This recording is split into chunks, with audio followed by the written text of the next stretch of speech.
Bago tayo magsimula, pagpasensyahan nyo na po muna yung boses ko dahil kagagaling ko lang po sa sakit, kaya medyo paus pa po ako. Simulan na natin. Ako si Jake, hindi ko totoong pangalan. Pero ayoko nang i-connect ang sarili ko sa trabahong yon. Noon, taong 2014, kontraktual ako sa Manila City Hall, sa record section, sa 3 palapag. Malaki at luma ang building, at kung minsan, ay parang may sariling buhay ang mga pasilyo nito. Nangyari ito, isang hapon ng Biyernes. Karamihan sa mga empleyado ay maaga nang umuwi dahil may activity sa labas. Ako, naiwan para tapusin ang ilang files. Bandang 6:30 ng gabi, ako na lang yata ang tao sa buong floor. Tahimik ang paligid, maliban sa tunog ng electric fan at may hinang yabag ko. Habang inaayos ko ang mga papel, may narinig akong mula sa kabilang opisina. Alam kong sarado yon at wala ng tao. Pinilit kong huwag pansinin, baka may nahulog lang. Pero ilang minuto lang, sumunod ang mabigat na yabag, parang may sapatos na lumalakad ng mabagal, papalapit. Napatigil ako. "Kuya Guard?" tanong ko. Pero walang sumagot, kaya dahan-dahan akong sumilip sa bukas na pinto ng hallway. Wala ako nakita, maliban sa isang silwetang nakatayo sa dulo ng koridor. Mahaba ang buhok at nakasuot ng puting damit na hanggang paa. Akala ko babae, pero napansin ko ang mga kamay niya'y sobrang itim na parang sunog. Napaatras ako at halos mabitawan ng folder. Paglingon ko pabalik sa mesa, andun na siya, nakaharap sa akin. Pero wala siyang muka. Yung parang blankong balat lang na makinis, pero walang mata, ilong o bibig. Ramdam ko yung lamig sa batok ko. Yung tipong parang may humihinga sa likod mo kahit mag-isa ka lang. Nag-uunahan sa isip ko ang takot at pagkalito. Pero bigla kong naalala ang emergency exit sa gilid. Tumakbo ako palabas. Hindi na alintana kung makasigaw ako o hindi. Pagbaba ko sa guard station, sinabi kong may tao sa 3 palapag. Nagkatinginan lang ang 2 guard tapos isa sa kanila sinabi na sarado na daw yung 3 palapag mula pa kaninang hapon at wala naman daw tao doon. Kung nakita ko daw yung babae, wag ko na lang daw pansinin. Simula noon, hindi na ako pumayag na mag-overtime mag-isa sa City Hall. Hanggang ngayon, dala ko pa rin ang imahe ng walang mukhang nilalang na yon at minsan, kapag dumadaan ako sa tabi ng building sa gabi, parang nakikita ko pa rin siyang nakasilip sa isa sa mga bintana. Hanggang dito na lang po, Sir Dave. Maraming salamat po.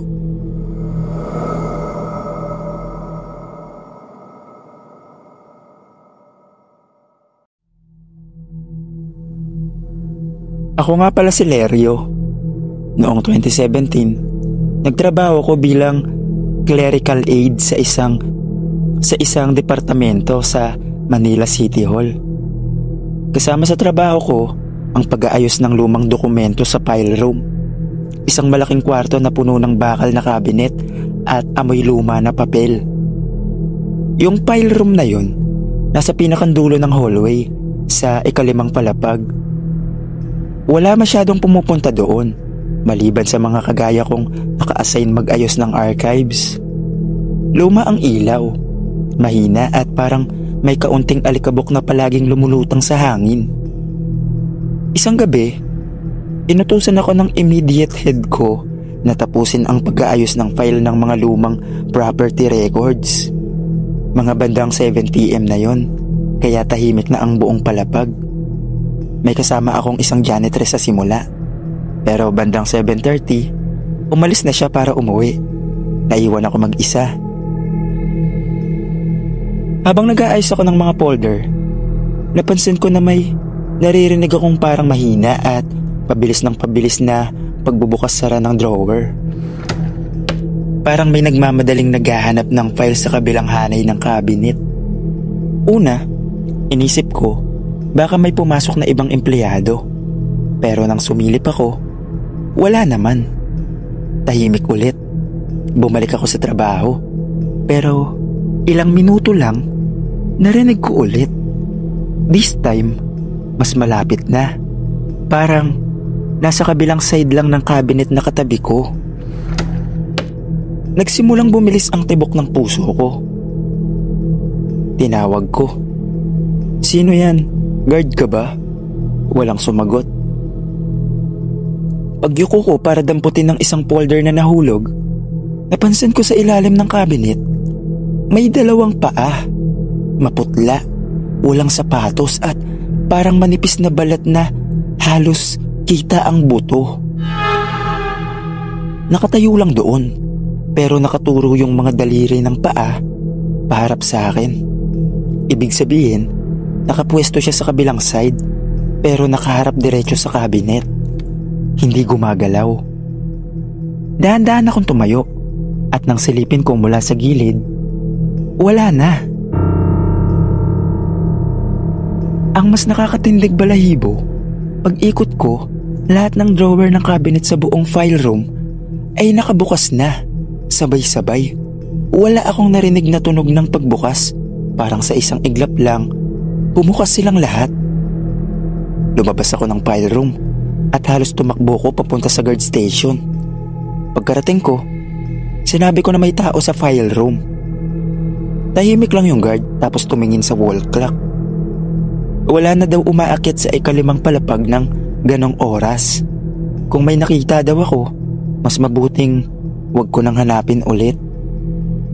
Hanggang ngayon, tuwing nadadaan ako sa labas ng pintuan ng file room, naririnig ko pa rin minsan yung tunog ng mga drawer kahit sarado at nakalak ang pinto.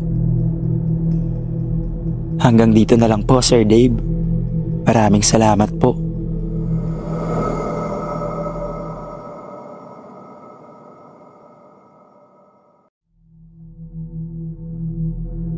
Tawagin niyo na lang ako sa pangalang Dennis.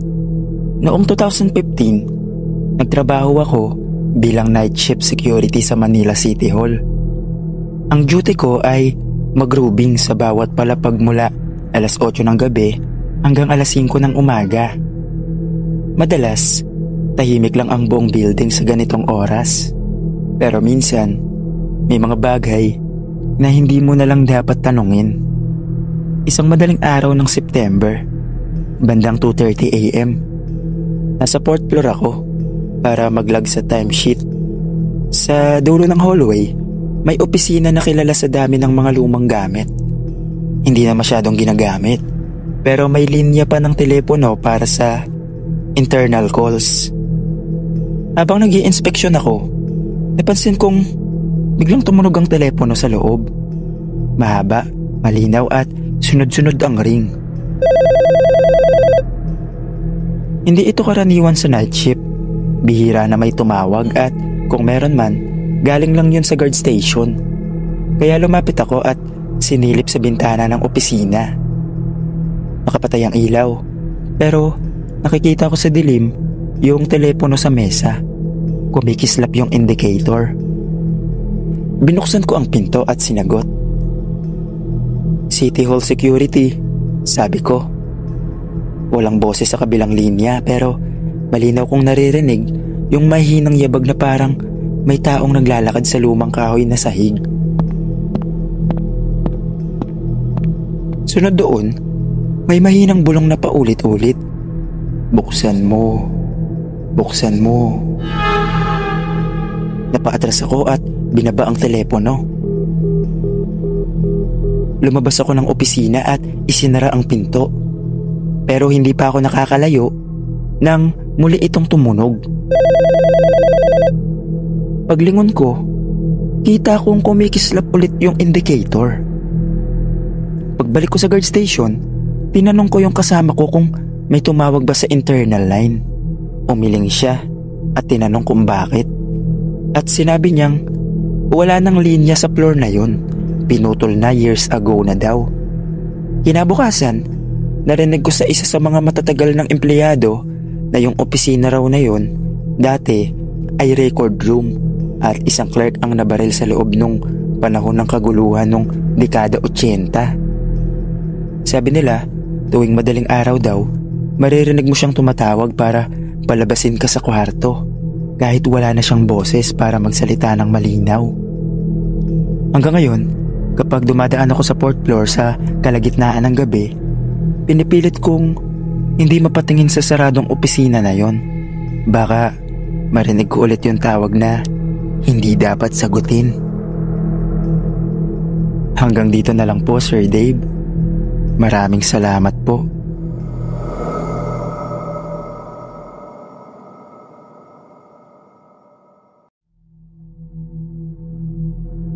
Ako nga pala si Rani.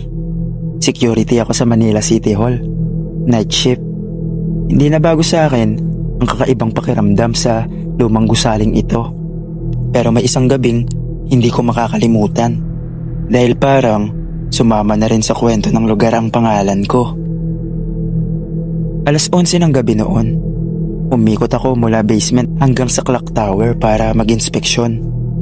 Malaki ang City Hall. At kung titignan mo raw mula sa itaas, hugis kabaong ito. Narinig ko na yon sa mga matatandang empleyado. Sinasabi nilang malas ang hugis na yon. Bago pa ako ma-assign dito, nabasa ko na rin sa internet na noong 1945, halos giba ang buong gusali sa Battle of Manila. Daan-daang tao ang namatay sa paligid.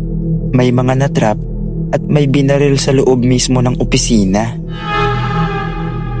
Pag-akyat ko sa ikalimang palapag, biglang bumukas ang ilaw sa dulo ng hallway sa file room. Hindi ko alam kung bakit, dahil nakalak dapat yon kapag gabi. Lumapit ako para tignan at napansin kong nakabukas ng bahagya ang pinto. Pagpasok ko, naamoy ko agad ang alikabok at lumang papel. Alam kong walang tao, pero sa kanan ko, may narinig akong mahina pero tuloy-tuloy na pagbukas-sara ng mga drawer. Una, isa lang, tapos dalawa. Hanggang sa parang sabay-sabay na silang bumubukas. Pagsilip ko sa hanay ng mga cabinet, wala namang tao. Pero lahat ng drawer, nakalabas. Napasandal ako sa pader at kinabahan.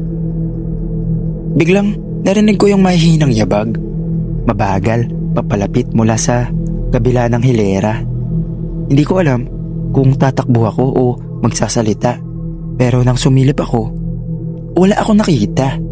Maliban sa dalawang maputlang paa sa ilalim ng cabinet, nakatayo lang.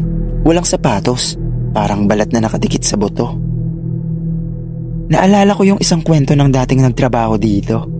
Baka ayun yung nakita niya. Kaya dahan-dahan akong umatras at lumabas ng kwarto. Mabilis akong bumaba at dumiretso sa guard station. Nandoon yung kasama ko, nakatingin sa wall clock. At tinanong kung saan ako galing. Ang sabi ko sa file room.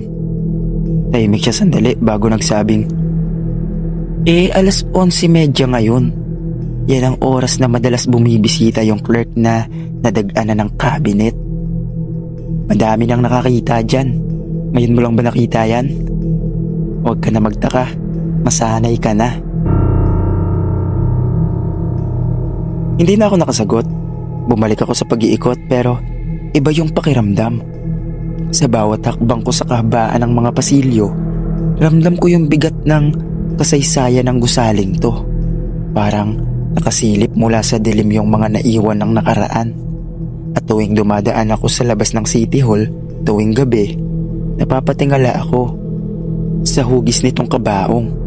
Kapag tinignan mo mula sa itaas, iniisip ko, baka hindi lang ako ang bantay sa lugar na to. Hanggang dito na lang po, Sir Dave. Maraming salamat po.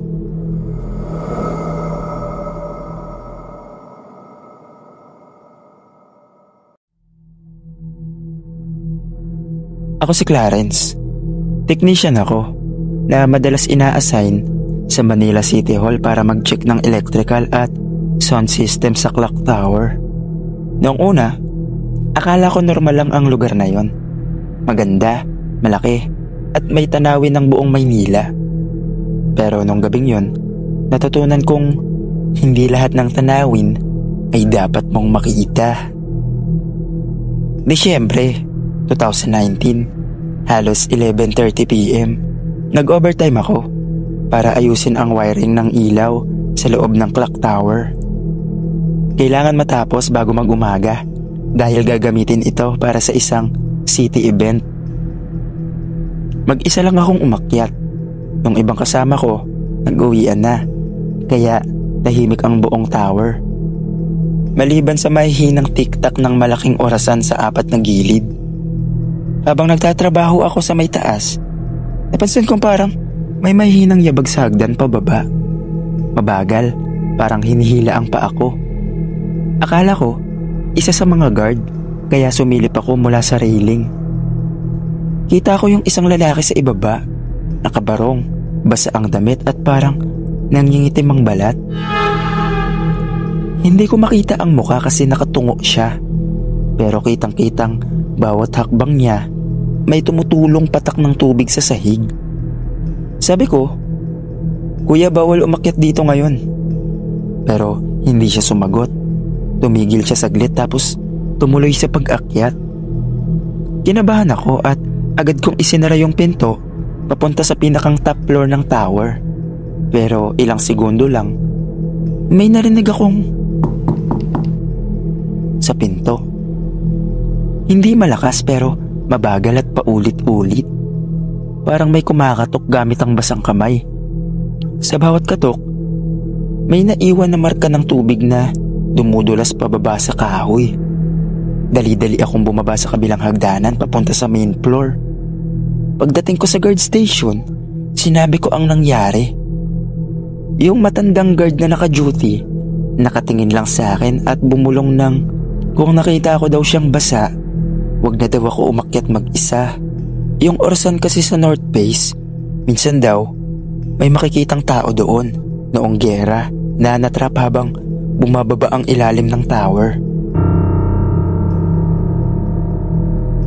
Hindi ko na sinagot, pero mula noon, tuwing dumadaan ako sa labas ng Manila City Hall sa ating gabi, tumitingin ako sa taas ng clock tower at minsan parang may nakadungaw mula sa loob, basa ang buhok at walang muka. Hanggang dito na lang po, Sir Dave. Maraming salamat po.